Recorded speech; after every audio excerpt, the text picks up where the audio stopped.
Halo semuanya, kembali lagi di video pembelajaran biologi.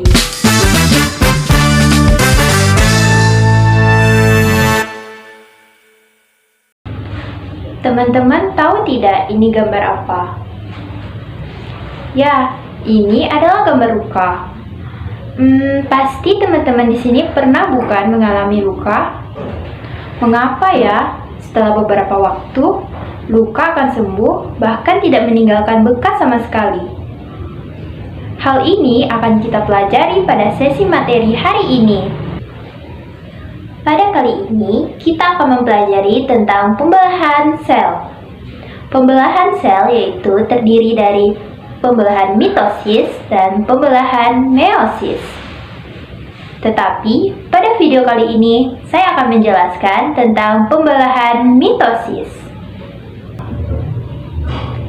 Sebelum masuk ke materi yang lebih dalam, kita harus tahu apa sih itu mitosis. Mitosis adalah proses pembelahan yang menghasilkan dua sel anakan yang identik dengan induknya. Adapun ciri-ciri dari pembelahan mitosis yaitu yang pertama, pembelahan ini menghasilkan dua sel anakan yang identik dengan induknya. Yang kedua, jumlah kromosom pada sel anak sama dengan jumlah kromosom induknya, yaitu diploid. Yang ketiga, proses pembelahan terjadi melalui satu siklus yang terdiri dari 4 fase utama, yaitu profase, metafase, anafase, dan telofase. Yang keempat, pembelahan ini terjadi pada sel-sel tubuh atau sel-sel somatik. Adapun tujuan dari pembelahan mitosis yaitu 1. Untuk pertumbuhan dan perkembangan.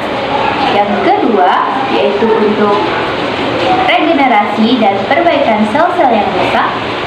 Dan yang ketiga yaitu untuk reproduksi. Pembelahan mitosis terdapat 4 fase, yaitu profase, metafase, anafase, dan telofase. Sebelum masuk ke tahap pertama, yaitu profase, sel akan mengalami tahap interfase. Pada interfase, material genetik dalam inti akan mengalami peningkatan. Profase, pada tahap ini, benang kromatin yang terdapat dalam nukleus akan mengalami pemadatan atau kondensasi menjadi sebuah kromosom. Selain itu, inti nukleus dan juga membran nukleus akan menghilang. Lalu, pada tahap ini, sentral akan bergerak menuju kutub yang berlawanan, lalu membentuk sebuah benang spindle.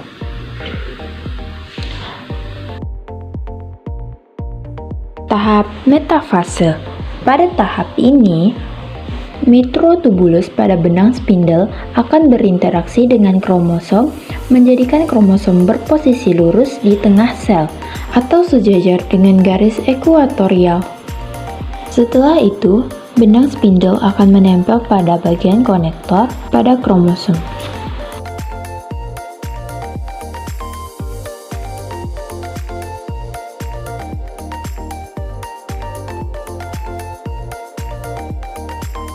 Tahap anafase. Pada tahap ini, benang spindle yang menempel pada konektor kromosom akan menyebabkan kromatid bersaudara pada kromosom akan berpisah, lalu akan menuju masing-masing kutub sentriol.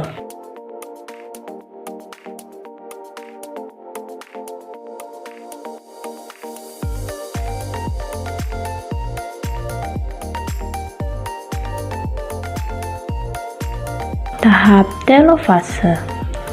Pada tahap ini, kromatid bersaudara akan sampai di kutub dan terlepas dari benang spindle. Lalu, kromatid akan bertransformasi menjadi benang kembali. Lalu akan terbentuk kembali nukleus. Selanjutnya yaitu tahap sitokinesis. Pada sel hewan, cincin kontraktil akan menekan bagian tengah antara kedua kutub, menyebabkan terpisahnya dua kutub dan menghasilkan sel anakan. Pada sel tumbuhan, di antara kedua kutub akan terbentuk sebuah dinding sel yang menyebabkan berpisahnya kedua kutub menghasilkan sel anakan.